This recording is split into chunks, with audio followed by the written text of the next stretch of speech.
नमस्कार, मी तानाजी. हा व्हिडिओ मी सध्या UAEमधून बनवत आहे.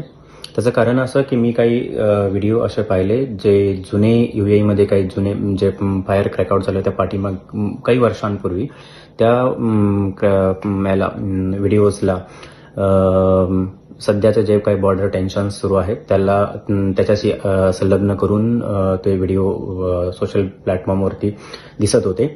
तर त्या अशा व्हिडिओवरती कुणीही विश्वास ठेवू नका. सध्या इथला प्रत्येक भारतीय, प्रत्येक नागरिक, प्रत्येक सिटीजन हा सुरक्षित आहे आणि आम्ही सुरक्षित आहोत. आम्ही सगळेजण सुरक्षित आहोत. त्यामुळं कुणीही फ्रेंड्स तसे जे त्या व्हिडिओमुळे भारतातील फ्रेंड्स, फॅमिलीज, नातेवाईक, मित्रपरिवार सगळेजण चिंता व्यक्त करतात आणि चिंतेत असतात.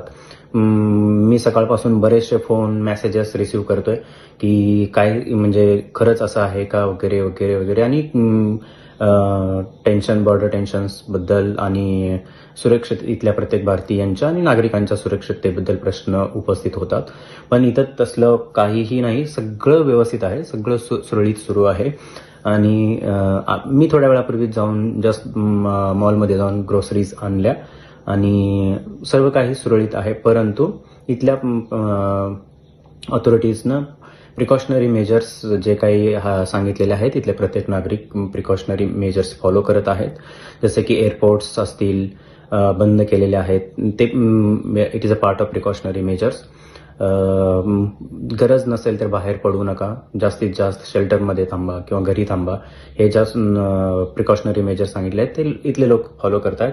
पण असुरक्षितता बिलकुल नाही. सगळेजण, प्रत्येक इथला नागरिक सुरक्षित आहे. धन्यवाद.